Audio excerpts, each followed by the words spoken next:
Բարև ձեզ հարգելի հայրենակիցներ, շնորհակալ եմ ուշադրության համար, խնդրեմ հնարավորության սահմաններում այս տեսանյութը տարածել, որովհետև կարծում եմ բավականին կարևոր է այսօր այն ինչ տեղի ունենում մեր երկրում եւ այն զարգացումները, որոնք տեղի են ունենում առաքելական եկեղեցու շուրջ, ինչպես նաեւ իշխանություն եւ տիտղոսային ընդդիմություն պայքարի համատեքստում հենց այսօր տեղի ունեցող գործընթացները կարծում եմ բավականին մտահոգիչ են եւ մեզանից յուրաքանչյուրի պարտքն է իր հնարավորությունների սահմաններում արձագանքել եւ որոշակիորեն տեսակետ արտահայտել, փորձելով հասկանալ թե ի վերջո ինչ է տեղի ունենում։ Սիրելի բարեկամներ, այսօր Սուրբ Էջմիածնում ժամը 17:00-ին Հայտի տազ եպիսկոպոսների կողմից հրապարակված հայտարարության հիման վրա իրականացվելու է միջոցառում, ըստ ամենայնի դրա իրական նպատակը ամենայն Հայոց կաթողիկոսին գահանքեց անելուն ուղղված գործողություններն են եւ տառացիորեն 3 երեկոյան հրապարակված հայտարարությունից հետո տիտղոսային ընդդիմության ներկայացուցիչները հայտարարեցին, որ այսօր իրենք հավաքվում են Էջմիածնում պաշտպանելու ամենայն Հայոց կաթողիկոսին եպիսկոպոսների ներկայացված պահանջից եւ այլն։ Այնուամենայնիվ իմ կարծիքով մենք գործ ունենք մի իրավիճակի հետ, երբ գործող իշխանությունը եւ գործող տիտղոսային ընդդիմությունը պայքարում են, իսկ դրա արդյունքում թուլանում ու կազմաքանդվում է Հայաստանի Հանրապետությունն ու ամենայն մեր հայ առաքելական եկեղեցին։ Ես չգիտեմ, թե այս ամեն ինչը ինչով կավարտվի, բայց միայն այն հանգամանքը, որ այսօր ամենայն Հայոց կաթողիկոսության կողմից հրապարակված հայտարարությունը, ինչպես նաև ներքին գործերի նախարարության կողմից տարածած հայտարարությունը խիստ մտահոգիչ են։ Ես չեմ բացառում կամ այդ հայտարարությունների բովանդակությունից կարելի է հանգել հետևության, որ որոշ սադրանքներ կարող են տեղի ունենալ, այդ սադրանքների արդյունքում, չգիտեք, ինչ-ինչ խժդժություններ կարող են տեղի ունենալ, բայց ես հույս ունեմ, որ մեր հասարակությունը այս առումով չի պառակտվի եւ տեղի չի տա որևէ սադրանքի։ Իսկ ինչ վերաբերում է եկեղեցու շուրջ ձևավորված այս ճգնաժամին եւ իշխանություն ընդդիմության պայքարին, սիրելի բարեկամներ, կուզենամ, որ յուրաքանչյուրը ձեզ համար, ինքներդ ձեզ համար դուք վերլուծեք եւ հանգեք հետեւությունների, թե վերջի 7-8 տարիների ընթացքում այս իշխանության եւ այս ընդդիմության պայքարի արդյունքում մենք ինչ ենք կորցրել եւ ինչ ենք ձեռք բերել։ Արդյոք այս քաղաքական ուժերի գործունեության հետագանքով ուժեղացել է Հայաստանի Հանրապետությունը, ամրապնդվել է նրա միջազգային հեղինակությունը, մենք ավելի կենսունակ ու արդյունավետ պետություն ենք դարձել, հզորացել է մեր եկեղեցին, հզորացել է մեր տնտեսությունը, հզորացել է մեր պետական կառավարման համակարգը, ավելի արդյունավետ է դարձել։ Դեպի այս առումով ես կուզենամ, որ ձեզանից յուրաքանչյուրը ինքը իր մեջ տա այդ հարցերը եւ իր մեջ տա այդ հարցերի պատասխանները։ Այս քաղաքական համակարգի գործունեության արդյունքում մենք այսօր հասել ենք մեր մի իրավիճակի, երբ կազմաքանդումը ոլորտ առ ոլորտ շարունակվում է, որի հետևանքով ըստ էության ստեղծվել է մի իրավիճակ, որից կարող են օգտվել օտարները։ Հիմա այս ուժերը ամեն մեկը միմյանց մեղադրում են տարբեր օտարերկրյա պետությունների կամ օտարերկրյա շահերին ծառայելու մեջ, այն դեպքում, երբ իրենց պայքարի արդյունքում կազմաքանդվում եւ թուլանում է Հայաստանի Հանրապետությունը։ Եվ եթե իշխանությանը թվում է, որ եկեղեցու դեմ կամ ամենայն Հայոց կաթողիկոսին այս ձևով հեռացնելով ինքը ուժեղանալու է, կարծում եմ սխալվում է։ Եվ եթե իսկապես հայ եկեղեցու ներսում գոյություն ունեցող խնդիրները հայ առաքելական եկեղեցու գահակալ ամենայն Հայոց կաթողիկոսը գտնում է, որ այս կերպ կարող է լուծել, կրկին անգամ սխալվում է։ Ես գտնում եմ հետեւյալը, որ պետք է տեղ գտնել փոխզիջումների, հանդուրժողականության, հանգիստ պայմաններով փորձել լուծել եկեղեցու շուրջ ձևավորված ճգնաժամը եւ հաղթահարել այն։ Հակառակ դեպքում իմ մոտ այնպեսի տպավորություն է, որ եկեղեցին օգտագործվում է եւ իշխանության կողմից եւ քաղաքական տիտղոսային ընդդիմության կողմից։ Ընդ որում շատ լկտիաբար է օգտագործվում եւ դրա նպատակը քաղաքական իշխանության լծակներին տիրանալը կամ այն պահպանելու մեջ է ուղղված։ Հետևաբար ես չեմ կարծում, որ իրենց նպատակը իսկապես եկեղեցու ներսում գոյություն ունեցող խնդիրների նորոգումն է։ Ուղղակիորեն իշխանությունը իր առջև խնդիր է դրել պնդաճակատությամբ հասնել ամենայն հայոց կաթողիկոսի հեռացմանը, իսկ տիտղոսային ընդդիմությունը փորձում է տպավորություն ձևավորել, որ ինքը հայ-առաքելական եկեղեցու պաշտպան է։ Ես չեմ կարծում, որ հայ-առաքելական եկեղեցուն ինչ-որ մեկից թեկուզ եւ իշխանությունից պետքա պաշտպանել։ Հայ-առաքելական եկեղեցին պաշտպանելու կամ պաշտպանվելու կարիք չունի, բայց դա չի նշանակում, որ իշխանությունը իր հերթին պետք է ձեռնարկի քայլեր, որոնք ուղղակիորեն կազմաքանդում են հայ-առաքելական եկեղեցին։ Արդեն իսկ ակնհայտ է, որ թվով 10 եպիսկոպոսների գործունեությունը դուրս է եկել ամենայն հայոց կաթողիկոսի իշխանության ազդեցությունից եւ իրենք ըստ էության գործում են հայ-առաքելական եկեղեցու գահակալության ազդեցությունից դուրս։ Թե ինչի կբերի սա, ես չեմ կարող ասել, բայց ես վստահեցնում եմ, այս պայքարի արդյունքում մեր եկեղեցին չի ուժեղանալու, այս պայքարի արդյունքում իշխանությունը չի ուժեղանալու, այս պայքարի արդյունքում Հայաստանի Հանրապետությունն է թուլանալու, այս պայքարի արդյունքում հայ-առաքելական եկեղեցին է կազմաքանդվելու, իսկ դրանից շահելու են օտարները, դրանից շահելու են աշխարհաքաղաքական այն կենտրոնները, որոնք իրենց նպատակներն ունեն մեր տարածաշրջանում, որոնք փորձում են ներքին երկպառակությունների արդյունքում մեծացնել իրենց քաղաքական ու աշխարհաքաղաքական ազդեցությունը։ Սիրելի բարեկամներ, ես կարծում եմ հետևյալը. այսօր Էրմիածնում տեղի ունեցող գործընթացներին, ովքեր որ մասնակցելու են, իմ խնդրանքը հնարավորինս զերծ մնալ հնարավոր բոլոր սադրանքներով, ուժով, բռնությամբ, զոռբայությամբ որևէ խնդիր չի լուծվել Հայաստանի Հանրապետությունում եւ չի լուծվի։ Եվ սա ոչ մի լավ բանի չի բերելու մեզ, եթե չասեմ էլ ավելի է խորացնելու մեր ներազգային, ներհասարակական անդորը։ Ես հավաստիացնում եմ, կա տեսակետ արդեն, որ մեր ներսում հնարավոր չի ոչինչ լուծել։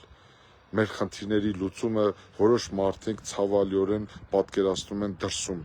Իսկ դա շատ վտանգավոր է։ Եվ եթե շատ ավելի վտանգավոր է, երբ որ ներսում լուծման հնարավորությունը չեն տեսնում, մարդիկ լուծումը չեն տեսնում։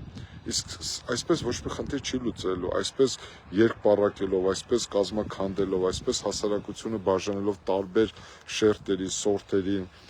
խտրական մոտեցում ցուցաբերելով, երկակի ստանդարտների քաղաքականություն վարելով մենք չենք հասնելու որևէ գլոբալ խնդրի լուծմանը։ Ակնհայտ է, որ քաղաքական դաշտի այսօր երկու հեգեմոնները, այսպես ասած իշխանությունը եւ տիտղոսակիր ընդդիմությունը փորձում են պահպանել իրենց ազդեցությունը։ Իշխանությունը փորձում է ամեն ինչ անել 2026 թվականին վերարտադրվելու, տիտղոսակիր ընդդիմությունը փորձում է ամեն ինչ անելու առնվազն ռևանշի միջոցով վերադառնալ իշխանության կամ առնվազն պահպանել արկա քաղաքական ազդեցությունը։ Ես դրա համար եմ ասում, որ այս երկու քաղաքական հոսանքները այս առումով բնական դաշնակիցներ են եւ նրանք փորձ են անում, ամեն ինչ անում են, որպեսզի Հայաստանի Հանրապետությունում որակապես նոր քաղաքական այլընտրանք չձևավորվի։ Այսօրվա թիրախը եւ իշխանության եւ տիտղոսային ընդդիմության եկեղեցին է։ Ամեն մեկը հայ-առաքելական եկեղեցուն փորձում է օգտագործել սեփական խնդիրները լուծելու համար։ Սա ժողովուրդ ջան ոչ մի ճանապարհ չի, ոչ միտեղ չտանող ճանապարհ է եւ սա կազմաքանդելու է։ Սրա արդյունքում մենք չենք ուժեղացնելու հայ-առաքելական եկեղեցին։ Կրկնում եմ, սրա արդյունքում գործող տիտղոսային ընդդիմության վարկանիշը չի բարձրանալու, նրանք ավելի ազդեցիկ չեն դառնալու, գործող իշխանությունը ավելի չի ուժեղանալու, Հայաստանի Հանրապետությունը ավելի չի ամրապնդվելու։ Կրկնում եմ, այս ամեն ինչը բերելու է Հայաստանի Հանրապետության թուլացմանը եւ հայ-առաքելական եկեղեցու կազմաքանդմանը։ Ինչ եմ հորդորում, խնդրում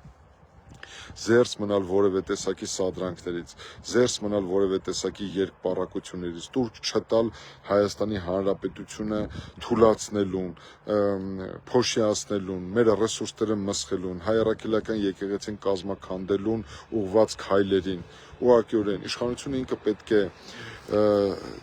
ինքն է սադրել, ինքն է սանձազերծել եկեղեցու շուրջ ճգնաժամը, ինքն էլ պետք է գտնի այդ ճգնաժամը հաղթարելուն միտված արժանապատիվ եւ խաղաղ, առավել եւս առանց բռնությունների եւ առանց ցնցումների ճանապարհով հարցը լուծելու հնարավորություն։ Իսկ հայ առաքելական եկեղեցու գահական ինքն էլ պետք է գիտակցի, որ եկեղեցու շուրջ ձևավորված ճգնաժամը հաղթահարելուն ուղղված իր առաքելությունը ճակատագրական է, առանցքային է եւ փորձի միջոցներ ձեռնարկել եւ գտնել այդ ճգնաժամը ներհայաստանյան համատեքստում լուծելու։ Ես մի բանում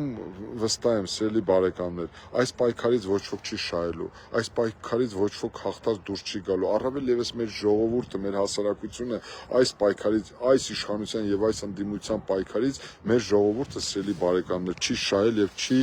օգտվել։ Վկան վերջի 7-8 տարիների քաղաքական պայքարի գործունեությունը ու դրա արդյունքները։ Նիկոլ Փաշինյանի, Ռոբերտ Քոչարյանի, Սերժ Սարգսյանի վերջի 8 տարիների քաղաքական գզվռտոցի արդյունքում մի հատ եկեք հաշվենք, թե ինչ է տեղի ունեցել մեր երկրում։ Այս 3 մարդիկ են վերջի 7-8 տարիների ընթացքում մեր երկրի քաղաքական պատասխանատուները, ամեն մեկը իր մանդատի, ամեն մեկը իր մասշտաբի չափով, ամեն մեկը իր ներուժի չափով եւ պատասխանատվության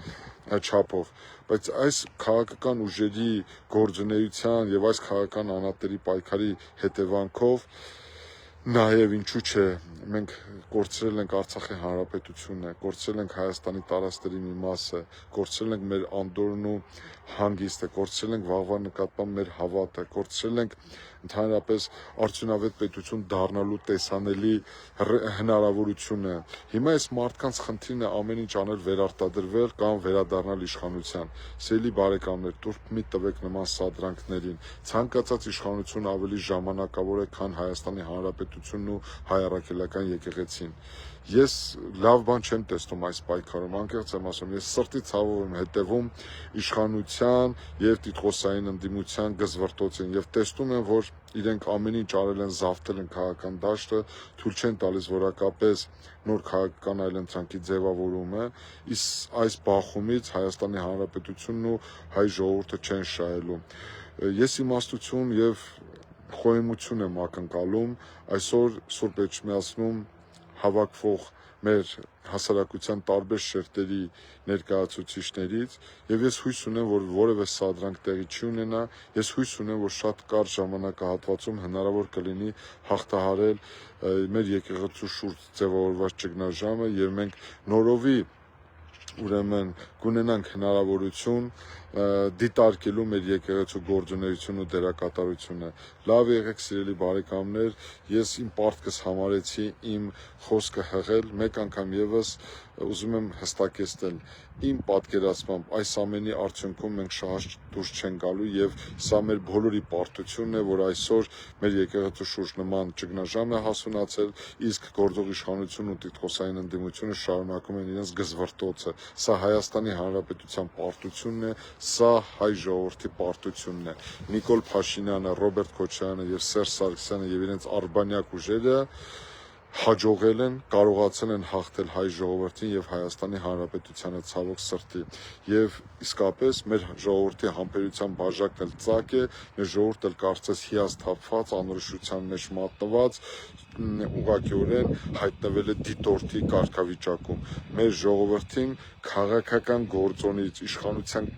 կրողից, իշխանության աղբյուրից, իշխանության ստեղծողից սարքել են իշխանության եւ տիտղոսային ընդդիմության քմահաճույքները սպառող զանգվածի։ Ցավում եմ, բայց մենք այսպիսի իրավիճակում ենք հայտնվել, բայց ես հույս ունեմ, որ մի օր անպայման Հայաստանի Հանրապետությունը իրոք բարգավաճելու է, իրենք մենք ձևավորելու ենք արժանապատիվ եւ ինտելեկտուալ խելացի քաղաքական մտածողություն ունեցող ու բացառապես Հայաստանի Հանրապետության ռազմավարական շահերով առաջնորդվող իշխանություն քաղաքական վերնախավ։ Եկել է նոր քաղաքական վերնախավ ձևավորելու ժամանակը, ու ես հույս ունեմ, որ մեր ժողովուրդը ճիշտ կարձագանքի, մտահոգ, մտախոհ եւ անհանգիստ մարդկանց վարքագծերին, որոնք այս գործընթացից լավ բան չեն տեսնում։ Հարգանք տերես ձեզ, սիրելի բարեկամներ, լավ մնացեք, հեռու մնացեք սադրանքներից, թող խաղաղ լինի մեր օրն ու տարին, լավ մնացեք, մինչ նոր հանդիպում, հարգանք տերես ձեզ։